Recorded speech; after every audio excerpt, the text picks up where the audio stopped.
नमस्कार दोस्तों, स्वागत है आप सभी का आपके अपने इस YouTube चैनल पर। दोस्तों, यहाँ पर मैं एलडीसी वाले उन सभी अभ्यर्थियों के लिए एक बहुत ही ख़ास जानकारी लेकर आया हूँ, जिनका चयन हाल ही में जारी दो सूचियों 603 अभ्यर्थियों वाली और 689 अभ्यर्थियों वाली, इन दोनों सूचियों के माध्यम से जिनका चयन शिक्षा विभाग में हुआ था, उन एलडीसी अभ्यर्थियों के लिए यहाँ पर एक इम्पोर्टेंट न्यूज़ है। मित्रों, आप सबको पता है कि 603 अभ्यर्थियों वाली सूची में जिन 150 अभ्यर्थियों को शिक्षा विभाग अलॉट किया गया था, उनके डिस्ट्रिक्ट अलॉटमेंट हो चुके हैं और डिस्ट्रिक्ट अलॉटमेंट के पश्चात अब उनकी जिला शिक्षा अधिकारी डीईओ ऑफिस से काउंसलिंग होनी है। और उसके अलावा यहाँ पर 689 अभ्यर्थियों की सूची में जिन 371 अभ्यर्थियों का चयन हुआ था, उन 371 अभ्यर्थियों के लिए डिस्ट्रिक्ट चॉइस फिल करने का लिंक है, जो कल से ओपन हो चुका था। तो उन सभी अभ्यर्थियों को डिस्ट्रिक्ट चॉइस फिल करनी है, जिसकी तिथि 9 जून से 18 जून तक दे रखी है। तो उन्हें तो अपनी आवश्यकता अनुसार और समझदारी से जिले का विकल्प भरना है, लेकिन जिन 150 अभ्यर्थियों को डिस्ट्रिक्ट अलॉट हो चुके हैं और जिनकी काउंसलिंग होनी है, उनमें से कुछ जिलों के जो काउंसलिंग ऑर्डर हैं वो जारी हो चुके हैं। उनके बारे में यहाँ पर मैं आपको जानकारी प्रोवाइड करने वाला हूँ। तो बिना कोई देरी के मैं शुरू करता हूँ कि किन किन जिलों के यहाँ पर काउंसलिंग ऑर्डर आ चुके हैं। सबसे पहला ज़िला है यहाँ पर, ये आप देख लीजिए, कार्यालय जिला शिक्षा अधिकारी मुख्यालय माध्यमिक शिक्षा विभाग जोधपुर। यहाँ पर निदेशक माध्यमिक शिक्षा राजस्थान बीकानेर के पत्रांक शिविरा में 26/5 के अनुसार कनिष्ठ सहायक प्रतियोगी परीक्षा में चयनित लिपिक ग्रेड द्वितीय 2013 के दिव्यांगजन कैरी फॉरवर्ड रिक्त पदों पर कनिष्ठ सहायक भर्ती 2018 की रिजर्व सूची से पिकअप कर चयनित किए गए 26 अभ्यर्थियों को, जोधपुर जिले में 26 अभ्यर्थी अलॉट हुए थे। उन 26 अभ्यर्थियों को पदस्थापन हेतु नीचे दी गई समय सारणी के अनुसार प्रातः 10 बजे से दस्तावेज सत्यापन एवं 11 बजे से परामर्श शिविर का आयोजन कार्यालय जिला शिक्षा अधिकारी माध्यमिक शिक्षा पुलिस लाइन के सामने रातानाड़ा जोधपुर के सभागार हॉल में किया जाएगा। तो जिन अभ्यर्थियों को जोधपुर जिला अलॉट हुआ था, उन्हें इस कार्यालय पर पहुंचना है। और संबंधित अभ्यर्थियों के लिए डॉक्यूमेंट के बारे में मैं आपको कई बार बोल चुका हूं, क्या क्या तैयार करने हैं, कितने तैयार करने हैं। तो एक तो आपके पास मूल सेट होना चाहिए और 2 आपके पास जेरोक्स सेट जो कि स्व प्रमाणित होना चाहिए। लेकिन कई ग्रुपों में चर्चा चल रही है कि केवल मूल सेट मांगा जाएगा। यहाँ पर स्पष्ट लिखा है, संबंधित चयनित अभ्यर्थी अपने मूल फ़ोटो, पहचान पत्र, योग्यता संबंधी प्रमाण पत्र, उसके अलावा मूल दिव्यांग प्रमाण पत्र और कैटेगरी सर्टिफिकेट, और विधवा महिलाओं के लिए, परित्यक्ता महिलाओं के लिए उनसे संबंधित सर्टिफिकेट और समस्त दस्तावेजों की प्रतियाँ आवश्यक रूप से साथ लेकर आवे। अब इन अभ्यर्थियों को कब बुलाया गया है, यहाँ पर आप देख लीजिए।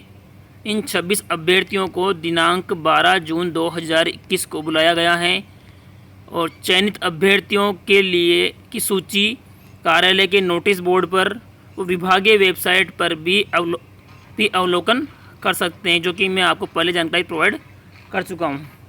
अभ्यर्थी सूची का भलीभांति अवलोकन कर उनके सामने, उनके अपने नाम के सामने सम्मुख प्रविष्टि में से यदि कोई संशोधन है तो उसे 12/6/2021 को आपका जो काउंसलिंग होगा, उस काउंसलिंग के स्थान पर ही आप सामान्य तौर पर सुधार करवा सकते हैं। इसी प्रकार से करौली जिले का भी आया है, यहाँ पर देख लीजिए आप, कार्यालय जिला शिक्षा अधिकारी मुख्यालय करौली। अब करौली जिले में क्या लिखा है, जिला शिक्षा अधिकारी माध्यमिक शिक्षा मुख्यालय ने अवगत कराया है कि कनिष्ठ सहायक भर्ती परीक्षा में चयनित अभ्यर्थियों को 11/6 उन्हें आज ही बुला लिया गया है प्रातः 12 बजे स्थानीय कार्यालय में परामर्श शिविर का आयोजन किया जा रहा है और काउंसलिंग के में भाग लेने वाले अभ्यर्थियों की सूची और रिक्त पद वाले स्कूलों की सूची स्थानीय कार्यालय के नोटिस बोर्ड पर चस्पा कर दी गई हैं, जिन जिन विद्यालयों में वैकेंट है। काउंसलिंग में भाग लेने वाले आशार्थियों को निम्नलिखित डॉक्यूमेंट्स लाना अनिवार्य है, जो कि मैं आपको कई बार बता चुका हूँ। इसके अलावा कोई फालतू डॉक्यूमेंट नहीं चाहिए आपको। फ़ोटो युक्त पहचान पत्र जो आपके पास अवेलेबल हो, चाहे ड्राइविंग लाइसेंस हो, चाहे आपका वोटर आई डी कार्ड हो या फिर आधार कार्ड हो। दिव्यांगता का सर्टिफिकेट जो कि 40% से अधिक होना चाहिए। विधवा पुनर्विवाह नहीं करने का शपथ पत्र 50 रुपये के स्टाम्प पेपर पर, जो कि मैंने आपको पहले ही बताया था कि स्टाम्प पेपर अगर 10 रुपये का लगवाया जाता है तो आपको आपके जिला शिक्षा अधिकारी कार्यालय से प्रोवाइड किए गए फॉर्मेट को ऐसा का ऐसा ही प्रिंट निकाल कर उस पर ही 10 रुपये का स्टाम्प पेपर लगाकर नोटरी करवा लेनी है। लेकिन यहाँ पर 50 रुपये का स्टाम्प पेपर दे रखा है और फॉर्मेट भी प्रोवाइड नहीं किया है, तो विधवा और परित्यक्ता महिलाओं को अलग अलग ये बनवाने पड़ेंगे। बाकी विवाहित महिलाएं और एकल महिलाओं को 50 रुपये के स्टाम्प पेपर पर ही सारे पॉइंट मेंशन कर लेने हैं। अलग अलग शपथ पत्र बनवाने की कोई आवश्यकता नहीं है। एक ही शपथ पत्र में सारे ही पॉइंट, जैसे कि संतान संबंधी, संतान के साथ साथ दहेज संबंधी, दहेज के बाद में धूम्रपान संबंधी, और उसके अलावा आपके दस्तावेज सत्यापन के संबंधी की मेरे द्वारा प्रोवाइड किए गए समस्त डॉक्यूमेंट एकदम सही है। और इस प्रकार के सारे 4-5 पॉइंट आपको एक ही शपथ पत्र में शामिल कर लेने हैं। और एक जो बात सामने आ रही है कि पते का प्रमाण पत्र, तो इसमें आपको स्टार्टिंग में 2-3 लाइनें जो लिखनी है उसमें यही लिखना होगा आपको कि मेरा नाम ये है, पिताजी का नाम ये है, मेरा निवास स्थान ये है, जो भी आपका निवास स्थान है वो चीज़ लिखनी है, और मेरा चयन इस भर्ती के माध्यम से इस पद पर हुआ है और इस विभाग में हुआ है। ये चीज़ें आपको मेंशन करनी होगी जब आप टाइप करवाओगे, तो ये चीज़ें आपको ध्यान रखनी है। बाकी भूतपूर्व सैनिकों के लिए मैं आपको पहले प्रोवाइड कर चुका हूँ जानकारी। ऐसे आशार्थी जिनके माता पिता असाध्य रोग से पीड़ित हैं, उसके अलावा समस्त जानकारी वही है। एक भी पॉइंट ऐसा नहीं है जिसके बारे में मैंने आपको जानकारी प्रोवाइड नहीं की हो। ये जो पॉइंट दे रखा है, विवाहित होने पर पंजीयन प्रमाण पत्र 1/6/2002 को या पश्चात, मतलब जिस अभ्यर्थियों को 1/6/2002 के बाद में यदि संतान की उत्पत्ति हुई है और वो संतान तीसरे नंबर की है, तो उसको इस भर्ती में शामिल नहीं किया जाएगा। तो इस प्रकार का शपथ पत्र देना होगा कि 1/6/2002 को उसे कोई संतान उत्पत्ति नहीं हुई है। 2 संतान तक ये वैध है, उसके बाद नहीं। तो ये समस्त जानकारी मैं आपको प्रोवाइड कर चुका था। और भी जिलों की जानकारियाँ जो मेरे को मिलती रहेगी वो मैं आपको टेलीग्राम चैनल के माध्यम से प्रोवाइड करने का प्रयास करता रहूँगा। और आपको भी अगर जानकारियाँ मिलती रहती हैं तो आप भी निश्चित तौर से हमें पर्सनल टेलीग्राम आईडी पर सेंड कर दीजिएगा, ताकि और अभ्यर्थियों तक हम जानकारी पहुंचा पाएँ। डॉक्यूमेंट्स के बारे में जो डाउट्स हैं, कहीं अभ्यर्थी बोल रहे हैं पहले मेडिकल सर्टिफिकेट बनवा ले, तो मित्रों मेडिकल सर्टिफिकेट आपको ज्वाइनिंग टाइम पर चाहिए जब आप स्कूल में ज्वाइन करोगे। काउंसलिंग टाइम पर आपको मेडिकल सर्टिफिकेट की आवश्यकता बिल्कुल नहीं है। और जो ये बोल रहे हैं मित्र लोग कि पुलिस वेरिफिकेशन के लिए अप्लाई न करें, मित्रों पुलिस वेरिफिकेशन के लिए अप्लाई कर दें, क्योंकि 7 से 10 दिन लगते हैं बनने में। तो कहीं ना कहीं आपको फिर समस्या होगी, या अगर आपका ज्वाइनिंग ऑर्डर मान लो, जैसे कई जिलों की काउंसलिंग आज हो जाएगी जिनके ऑर्डर आ चुके हैं, और कई जिलों की काउंसलिंग 12 या 13 को हो जाएगी।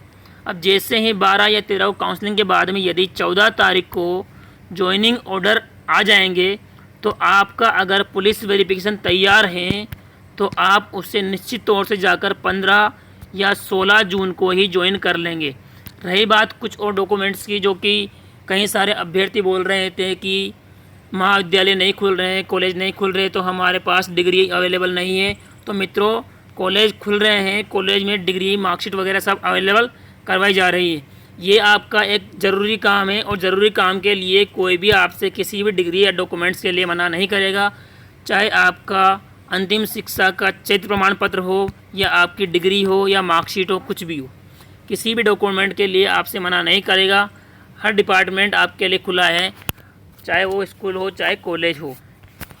इसके अलावा भी कुछ अभ्यर्थी के मन में कोई डाउट था तो सारे डाउट्स मैं आपको कमेंट के माध्यम से क्लियर करने का पूरा प्रयास करता हूं। और यहाँ भी मैंने वीडियो के माध्यम से काफ़ी सारे डाउट्स आपके क्लियर किए हैं। शपथ पत्र के बारे में कोई समस्या नहीं है, सारी जानकारी मैं आपको प्रोवाइड कर चुका हूँ। और उसके अलावा भी अगर आपको कोई डाउट आता है तो आप चैनल पर बने रहिए, चैनल को सब्सक्राइब कीजिए, अपने मित्रों को शेयर कीजिए और डाउट जो भी हो आपको कमेंट के माध्यम से पूछ लीजिएगा। मैं आपके हर कमेंट का जवाब देता हूँ।